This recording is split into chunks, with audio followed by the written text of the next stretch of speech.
Hello dear friends, welcome back to DS Pathshala. आज हम पढ़ेंगे एक बहुत ही सोलफुल और beautiful romantic poem the solitary reaper by William Wordsworth. यह पोयम हमें नेचर, इमोशन और ह्यूमन सोल के बीच की डीप कनेक्शन को फील कराती है। आज हम सॉलिटरी रिपर के की फैक्ट्स यानी कि जितने भी इसके एग्ज़ाम ओरिएंटेड पॉइंट है वो देखेंगे, और इसके बाद नेक्स्ट वीडियो में हम word by word, line by line, stanza by stanza हम एक एक शब्द के साथ पोयम को बहुत अच्छे से फील करके पढ़ेंगे। तो आज हम सॉलिटरी रिपर से जो एग्ज़ाम पॉइंट है, जो इसके की फैक्ट्स हैं, उसको एक एक करके समझने वाले हैं। तो सबसे पहले हम समझने वाले हैं इसकी बेसिक इन्फॉर्मेशन को। तो बिना देर किए हुए हम शुरू करते हैं the solitary reaper by William Wordsworth. इसकी बेसिक डिटेल की बात अगर हम करें तो सबसे पहले बेसिक डिटेल में आता है पोयम का टाइप। तो ये जो पोयम है लिरिकल बैलेड है। अब लिरिकल बैलेड है मतलब यानी कि एक ऐसी कविता जो पर्सनल इमोशंस को म्यूजिकल टोन में व्यक्त करती है। तो आपको याद रखना है कि जो द सॉलिटरी रिपर है वो लिरिकल बैलेड है, यानी एक ऐसी कविता जो पर्सनल इमोशंस को म्यूजिकल टोन में व्यक्त करती है। अब इसके कलेक्शन की बात करें तो ये आई थी, इसका जो पोयम है, पोयम का जो कलेक्शन है, पोयम्स इन 2 वॉल्यूम्स नाम से आई थी। ये आपको डायरेक्टली याद रखना है, ये एग्जाम में डायरेक्टली पूछा जाता है। जो जो हमारी पोयम है द सॉलिटरी रिपर, एग्जाम में डायरेक्टली आता है इसके कलेक्शन का नेम। तो पोयम्स इन 2 वॉल्यूम्स 1807, ये आपको याद रखना है। अब हम इसके थर्ड पॉइंट की बात करें, लैंग्वेज। तो देखिए इसकी जो लैंग्वेज है ये इंग्लिश में है और सिंपल है लैंग्वेज, और कन्वर्सेशनल डिक्शन में है। यानी कि अगर हम इसे सरल शब्दों में समझें तो बेसिकली सिंपल और नेचुरल इंग्लिश, कन्वर्सेशनल टोन का इसमें यूज़ किया गया है। ठीक है, अब इसका हम नेक्स्ट पॉइंट समझते हैं जेनर। तो जेनर की अगर बात करें तो ये जो पोयम है ये रोमांटिक लिरिक है, या नेचर पोयम भी इसे कहा जाता है, या रोमांटिक पोयम भी इसे कह दिया जाता है। ठीक है, अब इसके सेटिंग की बात करें तो देखिए इसका जो सेटिंग है ये स्कॉटिश हाईलैंड में रखा गया है। यानी बेसिकली अगर मैं इसको सरल शब्दों में बोलूँ तो स्कॉटलैंड के जो पहाड़ी और खेतों की जो खूबसूरत जगह है ना, वो इसकी सेटिंग रखी गई है द सॉलिटरी रिपर की। अब इसको लिखा कब गया, तो after Wordsworth 1803 Scottish tour with his sister Dorothy Wordsworth. देखिए हुआ क्या था कि जो विलियम वर्ड्सवर्थ हैं वो वहाँ पे 1803 में स्कॉटिश यात्रा पे जाते हैं, जहाँ उनके साथ कौन होती है, उनकी बहन होती है डोरोथी वर्ड्सवर्थ। तो यहीं से वो उन्होंने लिखा था। मतलब सिंपली अगर समझे हम तो बहुत सरल शब्दों में वर्ड्सवर्थ 1803 में स्कॉटिश टूर पर गए थे अपनी बहन के साथ, उसके बाद ही इन्होंने इसे ये लिखा था, मतलब इस पोयम को उन्होंने लिखा था। ठीक है, तो ये रिटर्न का हो गया। ये पॉइंट आपको बहुत अच्छे से याद रखना है कि इन्होंने 1803 के स्कॉटिश टूर के बाद, जिसमें वो अपनी बहन के साथ गए थे, उसके बाद इन्होंने द सॉलिटरी रिपर को लिखा है। अब ये भी इंपॉर्टेंट पॉइंट है, इंस्पायर्ड बाय। तो ये जो इंस्पायर्ड है ये पैसेज फ्रॉम, पासेज भी पढ़ सकते हैं आप इसको, from Thomas Wilkinson a tour in Scotland. मतलब क्या हुआ था, 1798 की एक वर्क है थॉमस विल्किंसन का, अ टूर इन स्कॉटलैंड 1798 के नाम से, है ना। ये एक पैसेज है जहां उन्होंने एक अकेली लड़की को खेत में गाते हुए देखा था। मतलब describe a highland girl singing while ripping. मतलब खेतों में एक अकेली लड़की थी जो गाते हुए कुछ कटाई का काम कर रही है, आप समझ सकते हैं। उसी पे पूरी बेस्ड है ये। तो इससे इंस्पायर्ड होके वर्ड्सवर्थ ने द सॉलिटरी रिपर नाम से पोयम को लिखा। तो देखिए लिखा कब, ये किसके बाद लिखा, 1803 के स्कॉटिश टूर के बाद लिखा। और इंस्पायर्ड किससे हुए थे, थॉमस विल्किंसन की अ टूर इन स्कॉटलैंड 1798, है ना। ये एक पैसेज था जिसमें उन्होंने एक अकेली लड़की को खेत में गाते हुए देखा था। किसने, थॉमस विल्किंसन ने ऐसा लिखा है। तो उसको पढ़ने के बाद, उसको देखने के बाद वर्ड्सवर्थ उनसे इंस्पायर्ड हुए थे। तो ये आई थिंक आप इतने समझ पा रहे होंगे। बहुत इंपॉर्टेंट एस्पेक्ट है और बहुत आसानी से आपको समझ भी आ जाएंगे।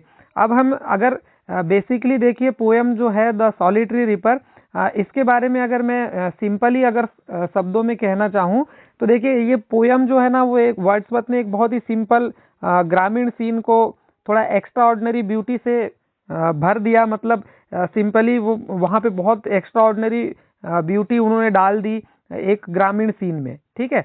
अब वो ऐसे डिस्क्राइब करते हैं, जैसे आप इसको समझिए, he describes a highland girl who is reaping grain and singing alone in the valley. मतलब एक ऐसी लड़की है ना जो अकेले खेत में कुछ काट रही है ना। हाईलैंड तो स्थान का नाम हो गया, जो ग्रेन को रीपिंग कर रही है, अकेले गा रही है उस पूरी वैली में, उस इलाके में, उस घाटी में वो अकेले पूरे गा रही है। और जो विलियम वर्ड्सवर्थ हैं वो बोलते हैं कि उसका सॉन्ग इतना मेलोडियस है, इतना सोलफुल है कि जो पोएट है हमारे वर्ड्सवर्थ उसके अर्थ को नहीं समझ पाता। मतलब सिंपली जब वो सुनता है ना तो उसे ऐसा महसूस होता है कि उसे लगता है कि वो एक जैसे हमारा ट्रेडिशनल सॉन्ग होता है, हमारे गांव के इलाके में कुछ ट्रेडिशनल गीत वगैरह, लोकगीत वगैरह गाए जाते हैं, उस तरह से वो गा रही है। तो उसको देखने के बाद बहुत ज़्यादा इंस्पायर्ड हुए। मतलब ये समझिए कि वो एवर लास्टिंग ब्यूटी थी उनके लिए, कभी ना भूली जाने वाली, एकदम हमेशा के लिए यादों को ताज़ा करने वाली। मतलब जो पोएट है ना उनका जो उन्होंने जो सॉन्ग को सुना तो उन्हें अपने दिल में हमेशा के लिए बस जाता है वो सॉन्ग उनके मन में, ठीक है। तो आई थिंक आप इतना समझ पाए होंगे। देखिए पोएम ऐसे भी पढ़ने की चीज़ नहीं होती, फील करने की चीज़ होती है। यदि आप पोएम को फील करेंगे, जब हम द सॉलिटरी रिपर को पूरे अच्छे से word by word, line by line, stanza wise समझेंगे, तब हम उसके बारे में बहुत अच्छे से बात करेंगे। अब हम समझते हैं द सॉलिटरी रिपर के स्ट्रक्चर को। तो देखिए इसमें 4 स्टेंजाज हैं, ठीक है, और लाइन पर स्टेंजा तो 8 लाइन का एक एक स्टेंजा, मतलब ऐसे 4 स्टेंजा हैं तो 8 मतलब 4 स्टेंजा हैं 8 लाइन के, तो अगर मल्टीप्लाई कर दे तो 32 लाइन्स होती है। ऐसा मल्टीप्लाई करने का मतलब है कि 4 × 8 = 32, तो ताकि आपको पोएम में कितनी लाइन है, कितने स्टेंजा हैं याद हो जाए। टोटल 32 लाइन्स है। अब 8 लाइन के स्टेंजा को क्या बोलते हैं? 8 लाइन स्टेंजा जो होता है उसे ऑक्टेव कहा जाता है। जब हम स्टेंजा पढ़ेंगे तो हम बात करेंगे, देखिए जो बिगिनर होंगे उन्हें थोड़ी दिक्कत हो सकती है। तो स्टेंजा क्या होता है? बेसिकली देखिए सिंगल लाइन वालों को मोनोस्टिक बोलते हैं, मोनोस्टिक, ठीक है। 2 लाइन वाले को कपलेट बोलते हैं, ठीक है। जितना मैं यहाँ से आपको इजीली समझा पाऊँ, तो जो पोएम होती है वो एक एक लाइन के स्टेंजा में हो सकती है, 2-2 लाइन में हो सकती है, 3 लाइन में हो सकती है, जिसे हम टर्सेट कहते हैं, ठीक है। क्वाट्रेन मतलब 4 लाइन वाली, क्वाट्रेन भी पढ़ सकते हो। क्वांटेन मतलब 5 लाइन वाली, ठीक है। सेस्टेट मतलब 6 लाइन वाली, और आपके सेप्टेट मतलब 7 लाइन, और ऑक्टेव मतलब 8 लाइन। और ननेट बोलते हैं 9 लाइन वाले को, डीजेन बोलते हैं या डाइजेन बोलते हैं 10 लाइन वाले को। तो जब हम स्टेंजा पढ़ेंगे तो हम बहुत अच्छे से समझेंगे। बेसिकली आपको सिर्फ इतना याद रखना है कि 8-8 लाइन के 3, 4, 5, 6, 7, 8 लाइन के ऐसे करके 4 स्टेंजा हैं इस पोएम के। देखिए यहाँ पे आप इजीली समझ सकते हैं कि ऐसे 8-8 लाइन करके वहाँ पे कितने वो है। देखिए ये लाइन को काउंट नहीं करना है, मैं आपको बता रहा हूँ कि ये 8 लाइन का एक स्टेंजा, 8 का एक, 8 का एक, 8 का एक, ऐसे 4 स्टेंजा है। तो बेसिकली अगर कोई भी हम पोएम को पढ़ रहे हैं तो हमें उसका जो बेसिक स्ट्रक्चर है वो बहुत अच्छे से याद होना चाहिए, ताकि हमें उसे समझने में आसानी हो। अब इसमें अगर हम मीटर की बात करें तो इसमें जो मीटर यूज किया गया है, आइयम्बिक टेट्रामीटर यूज किया गया है, मतलब आइयम। अब इसमें देखिए 4 आइयम्बिक फीट पर लाइन है, मतलब हर लाइन में 4 आइयम्बिक फीट यूज किए गए हैं। आइयम्ब मतलब क्या होता है? ये एक मीटर का पैटर्न होता है। इसमें जो हमारा सिलेबल होता है वो अनस्ट्रेस से स्ट्रेस होता है, मतलब हर लाइन में यहाँ पे टेट्रा मतलब तो 4 हो गया, तो 4 यहाँ पे आयम्ब होंगे, मतलब एक आयम्ब में एक अनस्ट्रेस होता है और एक स्ट्रेस होता है। मतलब ये सिलेबल होते हैं, मतलब ऐसे वर्ड यूज किए जाते हैं। पहला वर्ड जो यूज किया जाएगा वो अनस्ट्रेस सिलेबल होगा और दूसरा स्ट्रेस। तो ऐसे करके 4 पेयर इन्होंने 4 आयम्ब बनाया है। जैसे अगर इसको हम बेसिकली समझे तो ऐसे आप इसे समझ सकते हो कि जैसे ये इसका रिदम होता है ददम ददम, आप लोगों ने यदि पढ़ रखा है तो ये एक पेयर हुआ। ऐसे करके पूरे 4 पेयर हैं, यहाँ पे 4 आयम्ब हैं, इसलिए इसे आयम्बिक टेट्रामीटर कहा जाता है। आई थिंक आपको ये समझ में आ गया होगा। अब आगे बात करते हैं राइम स्कीम की। तो देखिए इसकी जो राइम स्कीम है ABABCCDD है ना, ABABCCDD, ये आपको बेसिकली याद हो जाएगी। जब हम पोएम पढ़ेंगे तब हम उसकी राइम स्कीम को भी देखेंगे। With a few near rhyme, देखिए एग्जैक्टली राइम तो नहीं करती लेकिन नियरेस्ट राइम है, मतलब मिलता जुलता है, इसीलिए इसकी राइम स्कीम है, ठीक है। और बहुत ही ज्यादा जब अलग अलग या बदलाव होता है, अलग अलग होता है, तो फिर वो राइम स्कीम उसकी नहीं होती है नॉर्मली। अब देखिए यहाँ पे हम पूरी तरह से देखिए पोयम को हम नहीं पढ़ रहे हैं, लेकिन पोयम के सारे फैक्ट्स हम यहाँ पे पढ़ रहे हैं। तो स्ट्रक्चर को समझने के लिए देखिए इसमें राइम स्कीम हमने समझ लिया। अब हम इसके देखते हैं प्रोग्रेशन ऑफ आइडियाज की पोयम में कैसे प्रोग्रेशन होता है। तो अगर आप इतना समझ लेंगे तो जब आप पोयम को पढ़ेंगे, जब हम पोयम को समझेंगे तो हमें बहुत अच्छे से समझ में आएगा। तो देखिए सबसे पहले स्टेंजा इसमें 4 हैं, तो ये पहला स्टेंजा, दूसरा स्टेंजा, तीसरा और चौथा। Introduction of the scene, solitary reaper working alone. देखिए इसको अपन बहुत सरल शब्दों में समझने का प्रयास करते हैं। तो इसमें पहले स्टेंजा में क्या होता है, इंट्रोडक्शन ऑफ द सीन, मतलब इसमें सीन का इंट्रोडक्शन होता है। ठीक है, मतलब पोएट ये पोयम के माध्यम से क्या बताना चाह रहे हैं, 4 स्टेंजा में मैं बेसिकली इसको समझाने का प्रयास करता हूँ। पोएट क्या कह रहे हैं कि एक अकेली लड़की को खेत में रिपिंग और गाते हुए देखते हैं। जो पोएट है ना, हमारे पोएट जो है वर्ड्सवर्थ, वो क्या करते हैं, खेत में एक अकेली लड़की को फसल काटते हुए मतलब रीपिंग करते हुए खेत में गाते हुए देखते हैं। ठीक है, अब क्या है कि वो उस जो स्थान है वहाँ का, जो वैली है, इलाका है ना, और वो सॉलिट्यूड में है, और उसका जो गाना है वो पूरे वैली को सुंदरता से भर दे रहा है। इस तरह की चीजें वो बताते हैं। सेकेंड स्टेंजा में कंपैरिजन विद बर्ड सॉन्ग के साथ उसके उस अकेली लड़की के गीत का को कंपेयर करते हैं। उसके लिए वो 2 बर्ड्स का यूज करते हैं, नाइट एंगल और कुकू बर्ड का। जब हम पोयम को पढ़ेंगे तो ये बहुत अच्छे से आपको समझ में आएगा। तीसरे स्टेंजा में wonder about the songs meaning. अब वहां पे क्या करते हैं वो तीसरे स्टेंजा में बताते हैं wonder about the songs meaning का मतलब है कि पोएट सोचता है कि वह गीत किस बारे में होगा, है ना, मतलब वो सोच में पड़ता है कि फिर वो ऐसा इमेजिन करता है कि ये इसके लिए होगा, वैसा होगा, है ना, भले ही उसको शब्द समझ में ना आए।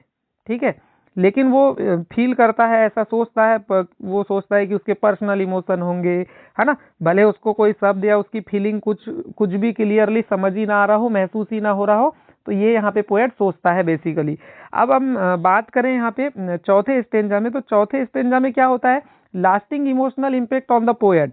मतलब पोएट जब उस जगह से चल रहा होता है ना, तब भी उस गीत की जो धुन है उसके दिल में गूंजती रहती है। मतलब ऐसे मैं कह सकता हूँ कि the melody becomes N eternal memory. मतलब सिंपल बात यह है कि जो सॉलिटरी रिपर है ना, वो बेसिकली इतने इम्प्रेस्ड होके, इतने इंस्पायर्ड होके, आप खुद ही सोचिए कि एक अकेले खेत में लड़की है, ठीक है, वो फसल काटती हुई, उसके फसल को रीपिंग करते हुई एक लड़की है। ठीक है, अब देखिए मुझे तो अच्छे से चित्र वित्र बनाते नहीं आता, ऐसे आप इमेजिन कर लीजिए कि ये लड़की है, बढ़िया फसल काट रही है, वो कुछ गाने गुनगुना रही है, उससे इंस्पायर्ड होके वर्ड्सवर्थ ने लिखा है। मतलब आप टोटल इसको फील करिएगा, जब हम पोयम पढ़ेंगे तो आप यकीन मानिए कि आपको बहुत अच्छे से समझ आएगा। अब बेसिकली क्या हुआ कि ये देख के, ये जो विल्किंसन का जो पैसेज था उसमें ये सीन देख के वर्ड्सवर्थ बहुत ज़्यादा इम्प्रेस हो गए, और फिर इन्होंने इस पर पोयम लिखने का विचार उन्होंने बना लिया। देखिए वहाँ पे क्या बेसिकली जो पोयम को लिखने से पहले जो पोएट है ना, वो वर्ड्सवर्थ के माइंड में कैसे थॉट आया उसको आपको थोड़ा सा समझना है, तो आप बहुत अच्छे से चीज़ों को समझ पाएंगे। देखिए ये जो पोयम है ना, इसका जो इंस्पिरेशन है एक इनकी जो रियल ट्रेवल एक्सपीरियंस है उससे मिली थी, जो हमने ऊपर थोड़ी थोड़ी बात उसके बारे में की थी। वर्ड्सवर्थ को यह आइडिया एक्चुअली में मिला थॉमस विल्किंसन की ट्रेवल डायरी से, है ना, जो हम ऊपर बात कर चुके हैं, ट्रेवल डायरी से उनको ये आइडिया मिला। तो यहाँ पे जो 1798 में लिखी गई थी, उस डायरी में क्या किया था विल्किंसन ने, एक हाईलैंड गर्ल का जिक्र किया था जो अकेले खेत में काम कर रही थी और बहुत ही मीठा मीठा मधुर आवाज में गाना गाती थी। तो ये जो इमेज थी ना वर्ड्सवर्थ के माइंड में बस गई, तो उन्होंने भी डिसाइड कर लिया कि मैं इस पर मैं एक पोयम जरूर लिखूंगा। ठीक है, अब आगे हम बढ़ते हैं, आगे चीजों को समझते हैं। देखिए इसकी अगर हम थीम की बात करें द सॉलिटरी रिपर की, तो थीम आपको बहुत अच्छे से समझ में आ जाएगी, नेचर एंड रूरल लाइफ। मतलब प्रकृति और जो ग्रामीण इलाका है उसके बारे में ये बेस्ड है। आपको इसको अलग से आप नहीं भी समझेंगे तो चलता है, नेचर एंड रूरल लाइफ पर है। Power of song and emotion, मतलब गाने का की शक्ति और जो इमोशन है, भाव है ना। सॉलिट्यूड एंड इंडिविजुअल एक्सपीरियंस, मतलब जो एकांतपन और जो इंडिविजुअल एक्सपीरियंस है वो। इमेजिनेशन एंड मिस्ट्री, मतलब इमेजिनेशन में है कि वो ये कर रही होगी, वो कर रही होगी, है ना, मिस्ट्री, मतलब एक रहस्य है वो कि किस तरह का गाना होगा। देखिए मैं ऐसे वर्ड से लिंक इसलिए कर रहा हूँ ताकि आपको इजीली याद हो जाए। मेमोरी एंड परमानेंस मतलब यादें, है ना, परमानेंस मतलब एक प्रकार से जो यादें होती है ना उस तरह की चीजें। अब देखिए यहाँ पे मैंने पॉइंट तो अलग से दे रखा है जो हम ऊपर बात कर रहे थे। तो इंस्पिरेशन एंड बैकग्राउंड की अगर हम बात करें तो ये इंस्पायर्ड है थॉमस विल्किंसन की ट्रेवल्स डायरी से, जो 1798 में। ये बहुत इंपॉर्टेंट पॉइंट है, आपको मैं याद दिला देता हूँ। अभी आप भी सभी लोग जो तैयारी कर रहे हैं आप भी समझ रहे हैं, अभी एमपी वर्ग 3 की एग्ज़ाम चल रही है हमारे मध्य प्रदेश में।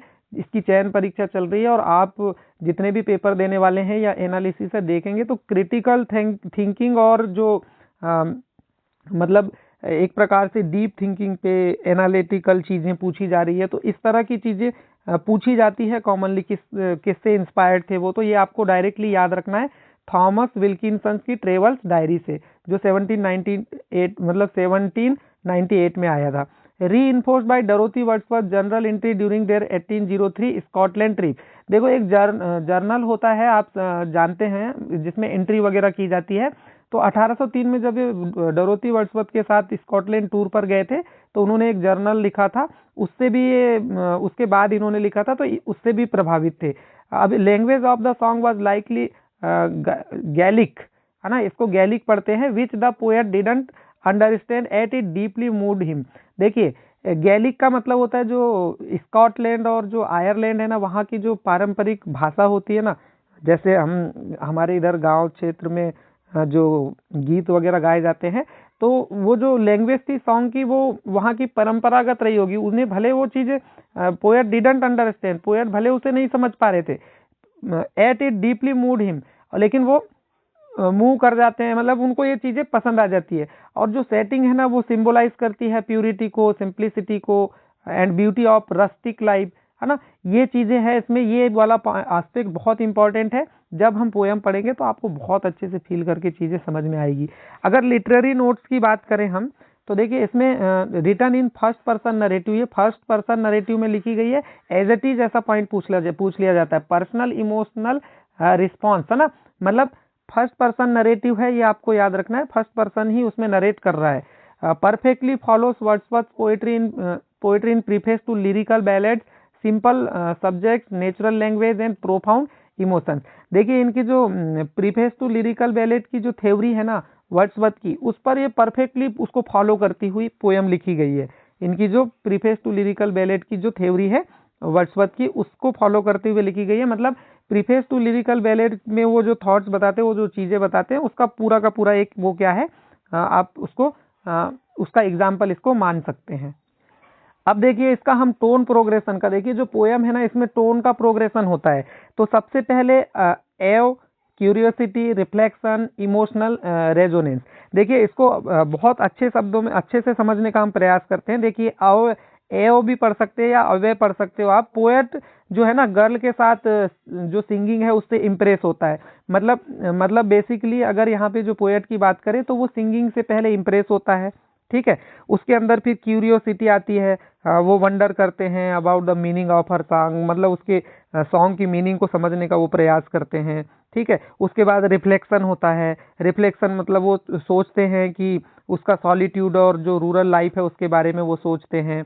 फिर इमोशनल रेजोनेंस आता है, मतलब सॉन्ग का जो इम्पैक्ट है वो पोएट के दिल में हमेशा के लिए बस जाता है। तो इस तरह जो पोएम है ना एक इमोशनल जर्नी का अनुभव।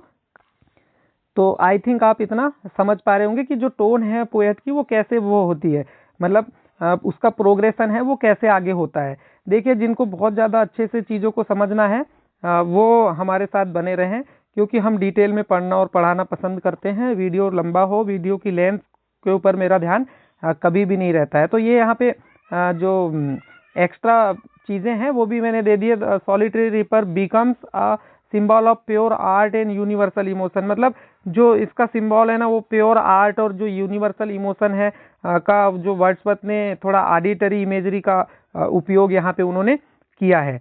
जैसे वो मेलंकली जो स्ट्रेन होता है ना, मतलब जो प्लेंटिव नंबर्स, देखिए यहाँ पे जो मेलंकली स्ट्रेन है, प्लेंटिव नंबर्स है, इसको बेसिकली जो पोएम की जो इमोशनल डेप्थ है ना को और थोड़ा आगे बढ़ाते ही जाते हैं। यह पोयम दिखाती है कि जो इमोशन इंटेलेक्ट है से ज़्यादा पावरफुल है। मतलब पोयम ये दिखाती है कि जो इमोशन इंटेलेक्ट से ज़्यादा वो पावरफुल है। यह मतलब एक सेंट्रल बिलीफ हो जो चलता है पोयम में कि ये रोमांटिक पोइट्री का एक सेंटर बिलीफ है। इसी तरह की चीज़ें रोमांटिक पोइट्री में देखी जाती है। तो ये आपको यहाँ पे ज़्यादा आपको वो नहीं करना है। अब यहाँ पे इसके सिंबोलिज्म पे हम हल्की सी बात कर लेते हैं। तो देखिए द रीपर है, ये यहाँ पे सिंबल है सिंप्लिसिटी का, प्योरिटी का एंड द यूनिवर्सल आर्टिस्ट का। जो द सॉन्ग है emotion and art beyond language, ये इमोशन का और आर्ट बियॉन्ड लैंग्वेज का सिंबल है।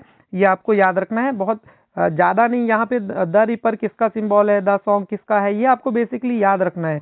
सॉलिट्यूड जो है सेल्फ रिफ्लेक्शन का और इनवर्ड जर्नी का। द हाईलैंड लैंडस्केप जो है natural purity and eternal beauty का मतलब सिंबल के रूप में यूज किया गया। अब इसका क्रिटिकल इंटरप्रिटेशंस की बात कर लेते हैं। तो देखिए मैथ्यू अर्नोल्ड ने वर्ड्सवर्थ को क्या बोला, the poet of nature and humanity.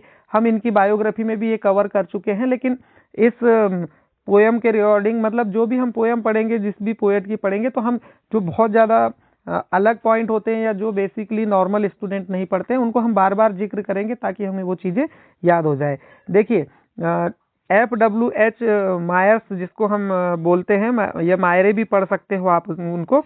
असल में इनका जो पूरा नाम है वो फ्रेडरिक विलियम हेनरी मायर्स है।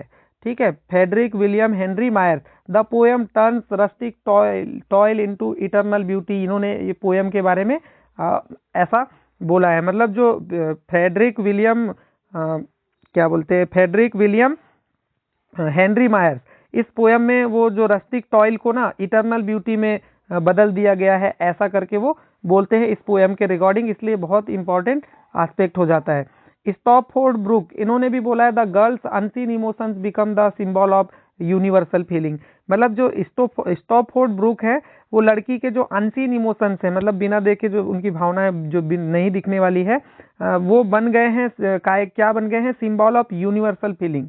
वो सिंबल ऑफ यूनिवर्सल फीलिंग बन गए हैं, ऐसा मानते हैं। यानी कि क्रिटिक्स भी मानते हैं कि ये जो पोयम है ना, नेचर और ह्यूमन इमोशन का परफेक्ट ब्लेंड है, ऐसा क्रिटिक्स भी मानते हैं। ठीक है, मतलब ये किस चीज का ब्लेंड मानते हैं इसे, मतलब पोयम नेचर और ह्यूमन इमोशंस का एकदम परफेक्ट ब्लेंड है, ऐसा ये क्रिटिक्स मान के चलते हैं। देखिए क्रिटिक्स के ऊपर, क्रिटिसिज्म के ऊपर पढ़ना बहुत ज़रूरी है। मैं आपको बार बार बोल रहा हूँ कि चीज़ें बहुत ज़्यादा डीपली पूछी जाने लगी है, तो हमें उस हिसाब से तैयारी रखनी पड़ेगी। फेमस कोटेशन की अगर हम बात करें तो देखिए इस पोएम की फेमस लाइन है, behold her single in the field introduces solitude and simplicity. मतलब यहाँ पे इंट्रोड्यूस किया गया है कि क्या क्या कहा गया है कि मतलब एक अकेली लड़की है ना, मतलब कहाँ खड़ी है, behold her single in the field, एक अकेली लड़की खड़ी है खेत में, है ना, इस तरह का। तो ये बहुत फेमस लाइन है, आपको याद रखना है। जितनी भी पोएम आप पढ़ेंगे तो उनकी फर्स्ट और लास्ट लाइन तो आपको याद रखना है।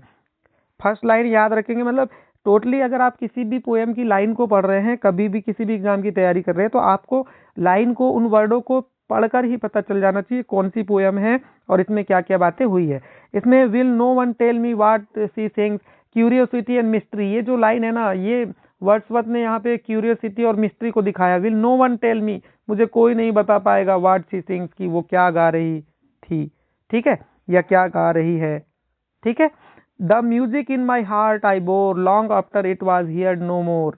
देखिए ये भी इन्होंने बोला है, lasting emotional effect central idea of the poem. ये यहाँ पे जो लास्टिंग इमोशनल इफेक्ट है ना, वो सेंट्रल आइडिया है इस पूरी पोएम का। तो देखिए the music in my heart I bore long after it was heard no more, ये जो इन्होंने बोला है, मतलब जो लास्टिंग इमोशनल इफेक्ट है ना पोएम का, वो सेंट्रल आइडिया को पूरी तरह से दिखाता है। मतलब सिंपली अगर हम बोले तो इन लाइन से हम ये समझ सकते हैं कि वर्ड्सवर्थ कैसे इमोशन और उनका जो ऑब्जर्वेशन है, उनका जो इमेजिनेशन है, को कैसे ब्लेंड करते हैं। मतलब उनके इमोशन, ऑब्जर्वेशन और इमेजिनेशन को वो पूरी तरह से ब्लेंड करते हैं। तो आई थिंक आप इतना समझ पाए होंगे। देखिए अब हम यहाँ पे फटाफट से जितनी चीज़ें हमने पढ़े हैं उसको हम रिवाइज करते हैं। देखिए पब्लिश कब हुआ था, 1807, पोएम्स इन 2 वॉल्यूम्स में ये पब्लिश हुई थी पोएम। पोएम टाइप ये लिरिकल बैलेड है। मीटर की बात करें तो आइएम्बिक टेट्रामीटर है। राइम स्कीम ABCCDD, है ना। ये एग्जाम फैक्ट है ताकि जल्दी जल्दी से, इसमें कितनी लाइनें हैं तो इसमें टोटल 32 लाइन्स हैं। ठीक है, थीम फोकस, थीम जो है वो म्यूजिक, इमोशन, सॉलिट्यूड, नेचर, इस पे बेस्ड है ना। सेटिंग इसकी स्कॉटिश हाईलैंड में रखी गई है। इंस्पिरेशन की बात करें तो थॉमस विल्किंसन का जो जनरल है डायरी नाम से, वो इंस्पिरेशन है। मैसेज की बात करें तो beauty of emotion in nature surpasses language, ये इसका मैसेज है। लिटरेरी मूवमेंट की बात करें तो इस समय रोमांटिसिज्म चल रहा था, ठीक है। टोन की बात करें तो रिफ्लेक्टिव, मेलंकलिक और वंडरिंग करती हुई इसकी टोन है। सिंबल की बात करें तो the reaper, the eternal artist का यहाँ पे सिंबल है। लास्टिंग इम्पैक्ट की बात करें तो the song remain in poets memory for ever, इसका लास्टिंग इम्पैक्ट ये है कि जो पोएट है उसके माइंड में वो सॉन्ग जो है हमेशा के लिए बस जाता है। तो यही था हमारा सॉलिटरी रिपर का की फैक्ट्स। अब हम नेक्स्ट वीडियो में सॉलिटरी रिपर को बहुत पूरा line by line, word by word पढ़ेंगे। देखिए, आप इस वीडियो को एक बार, दो बार, तीन बार देखिए, आपको इसके की फैक्ट्स से यूज टू होना है, आपको पूरे की फैक्ट्स याद करने हैं।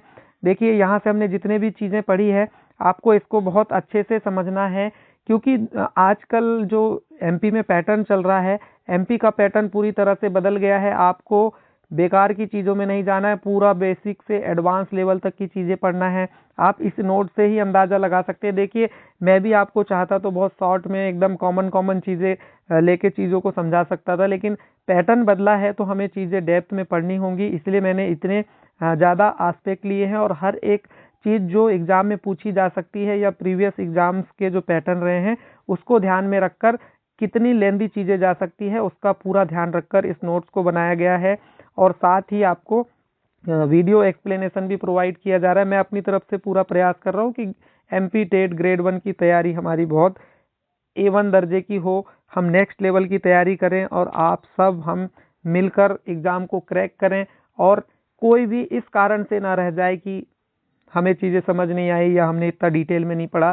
तो आपको मैं बार बार मैं 14 से 15 वीडियो वर्ग एक अंग्रेजी पात्रता परीक्षा को लेकर अपने यूट्यूब चैनल पर डाल चुका हूं। आप हर एक वीडियो की लेंथ से लेकर उसकी डेप्थ को देखेंगे। हमने एकदम डिटेल में, एकदम बेसिक से एडवांस तक चीज़ों को कवर किया है।